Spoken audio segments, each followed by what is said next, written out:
Hello students, problem ఏంటంటే water of density 4 kilogram per meter cube and ice density 2 kg per meter cube are mixed together. If their masses are equal, then the density of the mixture is. ఇక్కడ water యొక్క density, ice density ఇచ్చారు కదా, అది రాసుకుందాం. Solution ρ1 is equal to 4 kilogram per meter cube and ρ2 is equal to 2 kilogram per metre cube. రెండు densities యొక్క units సేమ్గా ఉన్నాయి. అలాగే masses are equal. So m1 is equal to m2. ఎప్పుడైతే మాసెస్ ఈక్వల్గా ఇచ్చారో దెన్ మిక్చర్ యొక్క డెన్సిటీ రో మిక్స్ ఫార్ములా ఏంటన్నమాట, 2ρ1 ρ2 బై ρ1 ప్లస్ ρ2.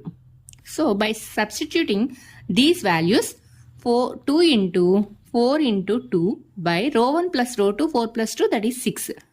So 2 table 6 లో 3 times 4 2s are, so 4 2s are 8/3 kilogram per meter cube. That's the answer.